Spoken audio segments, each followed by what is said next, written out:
नमस्कार मेरे बहुत बहुत प्यारे मित्रों। आज हम लोग नागरिकता जो टॉपिक हम लोग जो शीर्षक को पढ़ रहे थे, आज हम उसको क्या करेंगे, समाप्त कर देंगे, उसका समापन कर देंगे। ठीक, उसका हम क्या कर देंगे, समापन कर देंगे। आप ये काम करिएगा, ये जो नागरिकता से संबंधित 3-4 पार्ट में हमने जो लेक्चर के बारे में चर्चा किया, इसको देखने के बाद आप क्या करेंगे, अनुच्छेद 5 से लगाकर अनुच्छेद 11 तक के भी वीडियो को अवश्य देखिएगा, तभी आपका कंप्लीट नागरिकता संबंधित जो भी प्रावधान रहेगा वो कंप्लीट हो जाएगा। ठीक, हम लोग बात कर रहे थे एकल नागरिकता, थोड़ी बहुत चर्चा हम लोग पिछले वीडियोज़ में कर चुके हैं कि एकल नागरिकता होती क्या है। मूल रूप से हम लोग आज उसको थोड़ा सा विस्तृत रूप में देखते हैं। ठीक, एकल नागरिकता के बारे में जानेंगे, एनआरसी के बारे में थोड़ा बहुत जानेंगे, थोड़ा बहुत क्या जो इसमें जो महत्वपूर्ण थीम जो है, इसका उद्देश्य जो है उसको भी हम लोग समझेंगे, और जो LM सिंघवी समिति और CAA सिटीजनशिप अमेंडमेंट एक्ट, इसके बारे में हम लोग चर्चा करेंगे। ठीक, हो सकता है इस बार ये CAA जो है सिटीजनशिप अमेंडमेंट एक्ट, हो सकता है इससे प्रश्न आ जाए क्योंकि इससे आ चुका है NRC से।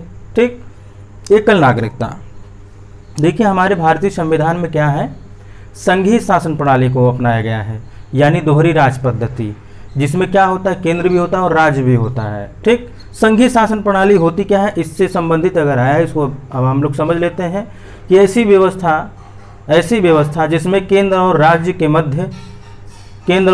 मध्य 2 या 3 सूचियों में विषयों को क्या कर दिया गया हो, लिखित रूप में बांट दिया गया हो। ठीक, आपके ही इस चैनल पर संघीय शासन प्रणाली, संसदीय शासन प्रणाली के बारे में उसके बारे में जो है वीडियोज ऑलरेडी पढ़ा हुआ है, आप देख सकते हैं, समझ सकते हैं बहुत ही आसान भाषा में। चलिए, एकल नागरिकता का मतलब यही होता है कि हमारे संविधान में जो है संघीय शासन पद्धति को अपनाया गया है, तो आखिर ऐसा क्यों हुआ कि मतलब कि सब कुछ क्या किया गया, राज्य और केंद्र के लिए बदल दिया गया है, बांट दिया गया है, तो फिर आखिर ये व्यवस्था एकल क्यों ली गई है, एकल क्यों ली गई है। एकल का मतलब होगा क्या, एकल का मतलब जैसा कि हम लोग पहले वीडियोज़ में या फिर शुरू के वीडियोज़ में चर्चा किए थे कि एकल नागरिकता होती क्या है। एकल नागरिकता ये होती है कि आप जहाँ पे रह रहे हो वहाँ की नागरिकता की आवश्यकता नहीं, आपको पूरे भारत की नागरिकता की आवश्यकता होगी। मतलब मान लीजिए अगर ये भारत है और आप कहाँ के रह रहे हो, गुजरात के रह रहे हो, यूपी के रह रहे हो, ठीक, या फिर आप साउथ इंडिया के रह रहे हो, तो इसका ये मतलब नहीं होगा कि अगर आप यहाँ रह रहे हैं तो यहाँ की नागरिकता लीजिए, सिटीजनशिप लीजिए, यहाँ की लीजिए, ऐसा हरगिज़ नहीं। आपको क्या करना पड़ेगा, पूरे भारत के लिए सिटीजनशिप यानी नागरिकता ग्रहण करनी पड़ेगी। ठीक, अगर आप यहाँ के नहीं है तो देखिए, यद्यपि भारतीय संविधान संघीय है और इसने दोहरी शासन पद्धति या राज्य पद्धति को अपनाया है, लेकिन इसमें केवल एकल नागरिकता की व्यवस्था है। देखिए, इससे संबंधित प्रश्न कई बार आए हैं। एकल नागरिकता से, एकल नागरिकता की व्यवस्था की गई है, अर्थात भारतीय नागरिकता। भारतीय नागरिकता से तात्पर्य यही है कि आप जहाँ पर भी रहेंगे वहाँ की क्षेत्रीय नागरिकता आपको ग्रहण करने की आवश्यकता नहीं होगी। आपको सिर्फ और सिर्फ भारत की यानी पूरे राष्ट्र के लिए भारत की नागरिकता आपको ग्रहण करनी पड़ेगी यदि आप कहीं और के हैं। यहाँ राज्यों के लिए कोई पृथक नागरिकता की व्यवस्था नहीं है, ये शब्द नोट करिएगा, हो सकता है ये स्टेटमेंट दे दे। ठीक, अन्य संघीय राज्यों जैसे अमेरिका और स्विट्जरलैंड में क्या है, दोहरी नागरिकता के क्या किया गया है, व्यवस्था को अपनाया गया है। प्रश्न ये भी बन सकता है कि दोहरी नागरिकता व्यवस्था को किस देश ने अपनाया है या किन किन देशों ने अपनाया है, तो आप क्या करेंगे, इन लोगों का नाम अवश्य याद रखेंगे, अमेरिका और स्विट्जरलैंड। ठीक, यहाँ पे क्या है, दोहरी नागरिकता है, यानी कि एक देश के लिए तो रहेगा ही, लेकिन जहाँ पे वो रह रहे हैं वहाँ की भी उन्हें नागरिकता ग्रहण करना क्या है, आवश्यक है। ठीक, LM सिंघवी समिति, ये सितंबर 2000 में गठन हुआ था इसका, और ये एक क्या बोलते हैं, एक अध्ययन किए थे, बस उसी के बारे में ये अपनी अनुशंसा यानी अपना विचार दिए थे, अपनी सलाह दिए थे। वैश्विक भारतीय डायस्पोरा के व्यापक अध्ययन करने तथा उनके साथ रचनात्मक संबंध बनाने के उपायों पर अनुशंसा देने का कार्य सौंपा गया। ये कोई उतना महत्वपूर्ण नहीं है, लेकिन फिर भी आप क्या करेंगे, इसका नोट्स बना लीजिएगा क्योंकि ये नागरिकता से संबंधित है। ठीक, इसको क्या करिएगा, नोट्स बना लीजिएगा। आइए हम लोग आते हैं NRC, जैसा कि आप लोग इस शब्द से भली भांति परिचित होंगे, जहाँ तक हमें लगता है, क्योंकि एक तैयारी करने वाला स्टूडेंट हो या फिर एस्पिरेंट हो, चाहे वो छोटा एग्ज़ाम हो चाहे बड़ा एग्ज़ाम हो। देखिए करंट अफेयर तो मोस्ट इम्पॉर्टेंट है तैयारी के लिए, मोस्ट इम्पॉर्टेंट। आप क्या करिए, करंट अफेयर से जुड़े रहिए। कोई भी एक्ट आ रहा है, ठीक, कोई भी एक्ट आ रहा है, कोई भी कानून बन रहा है, कहीं पर भी नया कानून लागू हुआ है, कहीं का क्या किया गया है, राज्यों का परिसीमन कर दिया गया है, या फिर कहीं के राज्यों का क्या किया है, सीमा को बदल दिया गया, सीमा को बढ़ा दिया गया, घटा दिया गया, किसी राज्य को किसी राज्य में विलय कर दिया गया। ये सब जो चीज़ें होती हैं, जो मतलब आप अपना सिलेबस देखेंगे उसमें सब कुछ क्लेरिफाई होगा। क्या करेंगे, उस पर आप नज़र रखेंगे।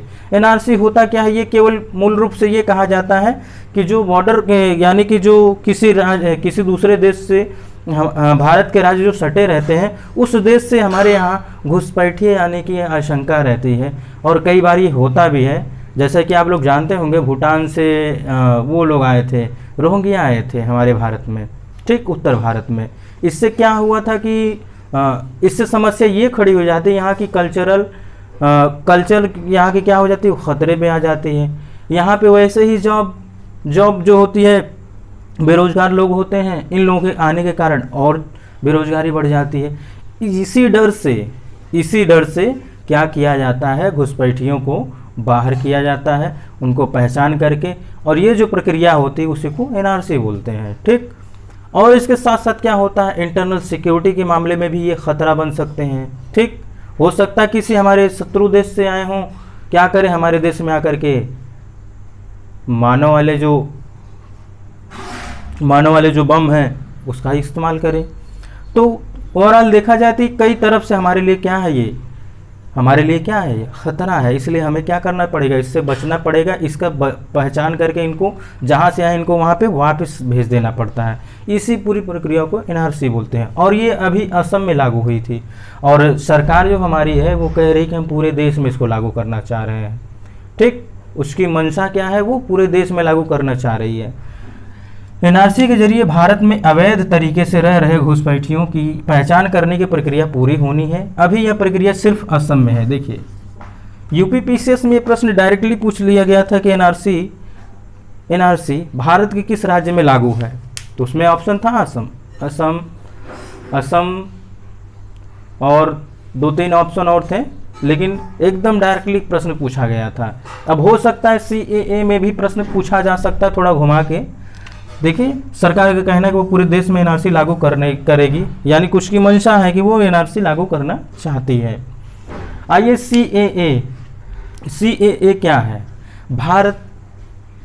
भारत हो चाहे कहीं के भी वो जो धर्मावलंबी हैं, कौन, हिंदू, सिख, ईसाई, पारसी, जैन, बुद्ध, पाकिस्तान, अफगानिस्तान और बांग्लादेश, आप लोगों को ये पता होगा, ये 3 राष्ट्र जो हैं मुस्लिम राष्ट्र हैं, यानी इस्लामिक कंट्री हैं, ठीक। तो यहाँ पर भी जो अन्य धर्म के, यानी कि जो यहाँ के जो नागरिक हैं, यहाँ की जो कहा जाए तो जो इस्लाम से संबंधित है, यहाँ के जो नागरिक हैं, और जो गैर इस्लामिक है, यानी कि जो गैर मुस्लिम लोग हैं, उनके साथ अगर अभद्र व्यवहार किया जाता है, उनको प्रताड़ित किया जाता है, तो क्या करते हैं, वो कोई भी प्रताड़ित होगा तो वहाँ से वो क्या करता है, माइग्रेट करता है। अगर वो माइग्रेट करके भारत आते हैं, चाहे वो हिंदू हों, सिख हों, ईसाई हों, पारसी हों, जैन हों, बुद्ध हों, इनमें से कोई भी हो, अगर वो भारत आता है, उनको नागरिकता देने का प्रावधान है। उनको क्या देने का प्रावधान है, नागरिकता देने का प्रावधान है, ठीक।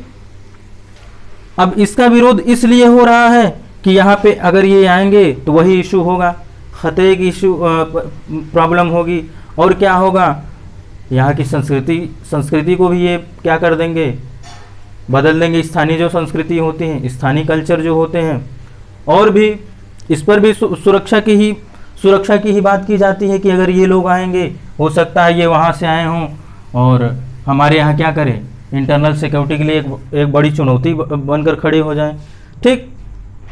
तो ये कानून ऐसा है कि सभी को नागरिकता देने की बात करता है।